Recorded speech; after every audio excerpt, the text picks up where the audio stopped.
अस्सलामुअलैकुम movie lovers and welcome to my channel Filmi tale. लो जी रजाइयां लैके बैठो ते मूंगफली बादाम पिस्ते ते होर जेड़ा कुछ लभदा कोल रख लो सिवाय चलो से देखो कि ऐ ते बई आम बंदे दी पहुंच तो बहुत दूर है, लेकिन जेड़ी चीज साडी पहुंच च है वो है एंटरटेनमेंट। और आज मैं आपके लिए लाई हूँ एक ब्रांड न्यू एडवेंचर, जिसमें एडवेंचर तो होगा लेकिन खतरनाक किस्म का। थ्रिल भी होगी, एक्शन भी होगा और सस्पेंस भी होगा। तो बिना टाइम वेस्ट किए चलते हैं हमारे आज के एडवेंचर की तरफ, जिसका नाम है Furiosa a mad max saga. इस फिल्म को डायरेक्ट किया है जॉर्ज मिलर ने और फिल्म की कास्ट में है Anya Taylor Joy, Chris Hemsworth, Tom Burke, Alyla Browne, George Shevtsov, Lachy Hulme, John Howard, Angus Sampson, Charlee Fraser, Elsa Pataky, Nathan Jones, Josh Helman, David Field, Rahel Romahn, David Collins और Goran D Clio. अगर हम story plot की बात करें तो ये शुरू होती है एक सीरीन और lush environment green palace of many mother से। ये जगह full of peace and harmony होती है और यहाँ फ्यूरियोसा अपनी माँ मेरी जबासा के साथ रहती है। ये जगह फ्यूरियोसा के लिए एक सेफ हेवन होती है,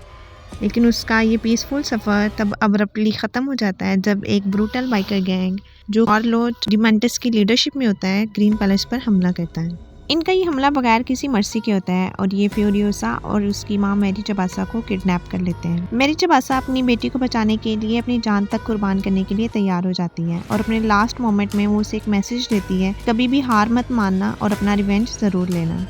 इस वाक़े के बाद फ्यूरियोसा को डिमेंटिस के गैंग में ज़िंदगी गुजारना पड़ती है। डिमेंटिस फ्यूरियोसा को अपनी अडॉप्टेड बेटी के तौर पर ट्रीट करता है, लेकिन फ्यूरियोसा अपनी माँ के कातिल से सिर्फ और सिर्फ नफरत करती है और उसे इस गैंग में अपनी आइडेंटिटी और सर्वाइवल के लिए कॉन्स्टेंट स्ट्रगल करना पड़ती है। डिमेंटिस का गैंग क्योंकि अपनी ब्रूटैलिटी के लिए बहुत ज़्यादा मशहूर होता है, इसलिए ये जगह इसके लिए एक सर्वाइवल ग्राउंड बन जाती है। इसीलिए फ्यूरियोसा खुद को मेंटली और फिजिकली स्ट्रॉन्ग बनाती है ताकि एक दिन वो अपने कैप्टर्स के खिलाफ स्टैंड ले सके। डिमेंटिस का ऑब्सेशन पावर के साथ है। यहाँ उसका कन्फ्रंटेशन होता है इमोर्टन जॉय के साथ, जो कि वेस्टलैंड का एक और ब्रूटल और कनिंग लीडर है। जब दोनों फैक्शंस अपनी अपनी पावर के साथ एक दूसरे के मध्य मुकाबले आते हैं तो इमोर्टन जो जीत के तौर पर फ्यूरियोसा को अपने कंट्रोल में ले लेता है और उसे अपनी 5 वाइफ्स जो कि उसकी कैप्टिव वीमेन का एक ग्रुप है उसमें शामिल कर देता है। फ्यूरियोसा के लिए इमोर्टन जो कि कैप्टिव वीमेन के ग्रुप में रहना एक नाइटमेयर होता है। इमोर्टन जो का क्योंकि वेस्टलैंड पे बहुत ज्यादा कंट्रोल होता है और उसका ये बिलीफ होता है कि वो और उसकी वाइफ एक सुपीरियर रेस के लिए लेगेसी छोड़ेंगे,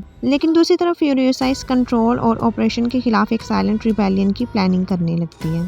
फिल्म के इस फेज में फ्यूरियोसा अपनी सर्वाइवल स्किल्स को मास्टर करती है। इसका प्राइमरी फोकस ये होता है कि वो सिर्फ खुद को नहीं बल्कि इमोर्टन की कैप्टिविटी में मौजूद सब औरतों को आज़ादी दिलवाए। यहाँ फ्यूरियोसा अपनी वॉरियर इंस्टिंक्ट्स को डेवलप करती है और आहिस्ता आहिस्ता एक लीडर और स्ट्रेटेजिस्ट के तौर पर सामने आती है। फिल्म का क्लाइमेक्स एक मैसिव बैटल कल्मिनेट करता है जहाँ फ्यूरियोसा डिमेंटिस और इमोर्टन दोनों की फोर्सेस के खिलाफ अपनी स्ट्रेटेजी को इम्प्लीमेंट करती है।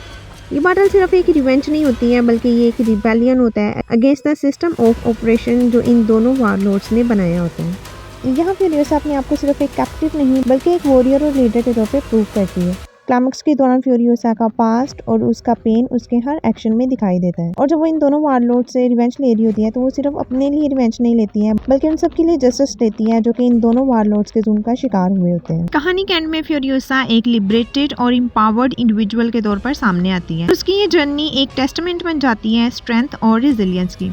यहाँ फ्यूरियोसा अपने ग्रीन पैलेस को रिबिल्ड करने का एम रखती है ताकि उस जगह की पीस और हार्मनी को फिर से वापस ला सके। ये फिल्म सिर्फ एक एक्शन थ्रिलर नहीं बल्कि ये एक इमोशनल नैरेटिव है जो कि फ्यूरियोसा के कैरेक्टर को डीपली एक्सप्लोर करती है। यहाँ क्रिटिक्स और ऑडियंस की तरफ से फिल्म को मिक्स रिव्यूज मिले हैं। रॉटन टोमेटोज पर फिल्म को 90% की रेटिंग मिली है जो कि इसके एक्शन सीक्वेंस, परफॉर्मेंसेज और इसके स्टोरी लाइन की तारीफ करती है। दूसरी तरफ RogerEbert.com ने फिल्म को 4 आउट ऑफ 4 स्टार्स दिए हैं एंड इसे one of the best prequel ever made करार दिया है। अगर आप भी डिस्टोपियन वर्ल्ड्स और पावरफुल फीमेल लीड्स पसंद करते हैं then you must watch this movie and don't forget to like, comment and subscribe my channel.